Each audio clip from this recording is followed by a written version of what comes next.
मुंबई महानगरपालिका सर्व महाराष्ट्राचं आणि देशाचं जर लक्ष कुठं असेल तर ते म्हणजे मुंबई महानगरपालिका. त्याचा विषयही तसाच आहे. कारण गेल्या 8 वर्षांपूर्वी महाराष्ट्रातील आणि जी काही राजधानी मुंबई आहे या मुंबई महानगरपालिकेचे निवडणुकी स्थगित करण्यात आल्या होत्या. त्याच्यावर प्रशासन नेमण्यात आलं होतं आणि नेमकं आत्ता महानगरपालिकेचे इलेक्शन लागलेत, निवडणुका लागल्या आहेत. त्यामध्ये प्रमुख आकर्षण म्हणजे एकनाथरावजी शिंदे साहेब आणि उद्धवजी ठाकरे साहेब. तर या दोघांचं जे 4-5 वर्षापासून जे काय बिनसलं आहे त्यामुळं सर्व लक्ष महाराष्ट्राचं जर कुठं लागलं असेल तर ते मुंबई महानगरपालिका या ठिकाणी लागलं आहे.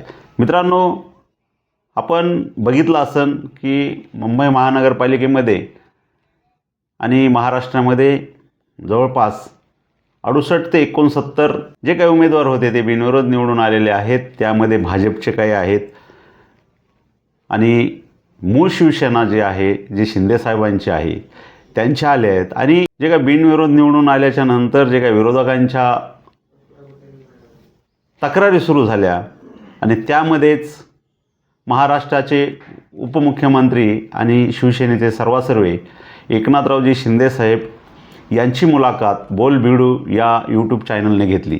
तसेच महाराष्ट्रामध्ये अलियन मिलियनमध्ये यूजर्स वाढले आणि जे काही त्याला लाईक्स असतात त्या पण वाढल्या. म्हणजे शिंदेसाहेबांचा जो व्हिडिओ आहे तो करोडो लोकांनी बघितला असंच म्हणावं लागेल.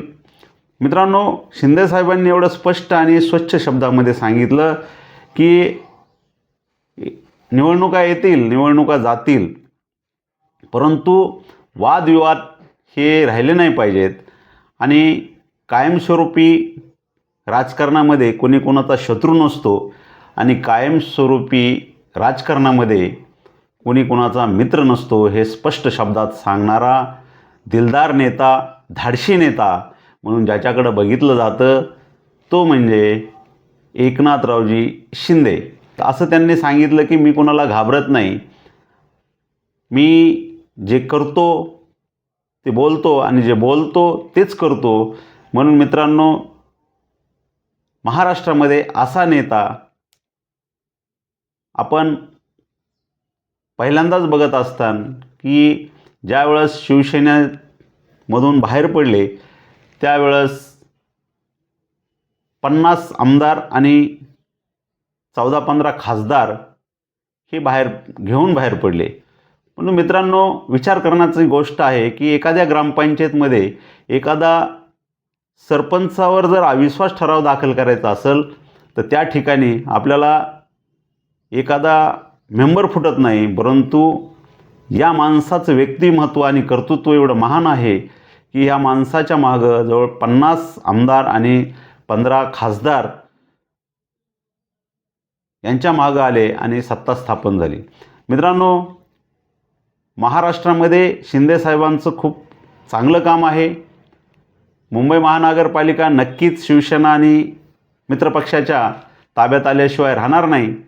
कारण आम्ही बघतो प्रत्येक वेळेस आमचे मित्र असतील, काही ओळखीचे लोक असतील, या लोकांना आम्ही फोन करून विचारतो की मुंबईमध्ये काय चाललं आहे, परंतु प्रत्येकजण हाच सांगतो की जे शिंदेसाहेबांनी काम केलं आहे, मग ती लाडकी बहीण असेल, महिलांसाठी अर्ध तिकीट असेल किंवा जे काही नोकर भरती असेल, हे जे कामं झाले ते फक्त शिंदेसाहेबांच्याच काळामध्ये झाले.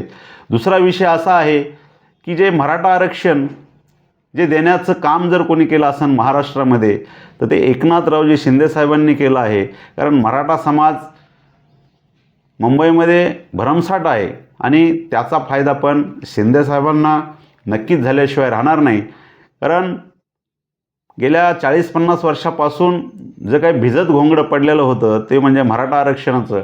आणि मराठा आरक्षणाला जे काही संघर्षयोद्धा मनोजदादा जरांगे पाटील यांनी जे आरक्षण हातात घेतलं आणि हातात घेतल्याच्या नंतर उपोषण झालं आणि उपोषणाला एकदा नव्हे तर 2 वेळेस अंथरवली सराठी या ठिकाणी जाऊन मनोज दादा जरांगे पाटील यांचं उपोषण सोडण्याचं काम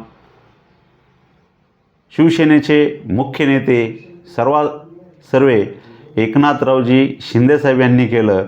आणि त्याच ठिकाणी साहेबांनी सांगितलं की मी मराठा आरक्षण दिल्याशिवाय गप्प बसणार नाही. आणि तोच धागा आणि तीच आठवण म्हणून कुणबी मराठा कुणब्यांची जे काही नोंदी होत्या त्या नोंदी सापडण्यासाठी गायकवाड समिती स्थापन केली. आणि या समितीला यश म्हणून महाराष्ट्रामध्ये कुणब्यांच्या नोंदी सापडल्या आणि जवळपास 3-4 कोटी लोकांना याचा भरभरून फायदा झाला. म्हणून मित्रांनो, शिंदेसाहेबांकडं बघता वेळेस एक आशाने बघतो की हा माणूस काहीतरी करू शकतो आणि त्या माणसाने करून दाखवण्याचं काम केलं आहे. मित्रांनो, कालच्या बोल भिडू या यूट्यूब चॅनलमध्ये त्यांनी खूप स्वच्छ आणि सुंदर अशी मुलाखत दिली. त्या मुलाखतीमध्ये त्यांनी स्पष्ट सांगितलं की माझ्याकडे लोक का येतात. त्या यूट्यूब चॅनलच्या ओनरने त्यांना प्रश्न विचारला की आपल्याकडं लोक खूप झपाट्याने आणि आकर्षित होतात. तर त्यांनी सांगितलं माझ्याकडं प्रेमाशिवाय द्यायला काही नाही आणि मी प्रेमाने कामं करतो, कुणालाही अडवत नाही. मी मुख्यमंत्री होतो तेव्हा पण मी रातच्या 12लाही लोकांना भेटत होतो, सकाळीही भेटत होतो. लोकांनी प्रश्न विचारले तुम्ही खाता कधी, पिता कधी आणि झोपता कधी. तर खूप मजेचा प्रश्न होता. मजेत त्यांनी उत्तर दिलं. आणि मित्रांनो, 100% एकनाथरावजी शिंदेसाहेब हे कधीही केव्हाही उपलब्ध होणारं नेतृत्व आहे. म्हणून अशा नेतृत्वाला आपण जपलं पाहिजे. अशा नेतृत्वाच्या मागं खंबीरपणे राहिलं पाहिजे. म्हणून येणाऱ्या जे काही महानगरपालिकेच्या महाराष्ट्रामध्ये निवडणुका आहेत त्या निवडणुकामध्ये आपण सहकार्य करावं अशी जनतेमधून मागणी आहे. कारण शिंदेसाहेबांसारखा नेता होणं नाही म्हणून महाराष्ट्रातील जनता आज सांगते की आपला जर कोणी नातेवाईक, आपला जर कोणी भाऊ, आपला जर कोणी दोस्त असेल, मित्र असेल, तर त्यांना जोडून विनंती करा की शिंदेसाहेबांच्या जे काही लोक उभा राहिलेले आहेत त्यांना बहुमताने निवडून द्या. असं गोरगरीब जनतेतून मागणी होत आहे, म्हटलं जात आहे, चर्चा होत आहे. तर मित्रांनो, येणाऱ्या काळामध्ये शिंदेसाहेबांचे हात बळकट करण्यासाठी गोरगरीब जनता नक्कीच शिंदेसाहेबांच्या मागं राहिल्याशिवाय राहणार नाही. कारण त्यांना ते आशीर्वाद लाभलेले आहेत. त्यांच्या हातून मुख्यमंत्री असताना बरेचसे कामं झाले.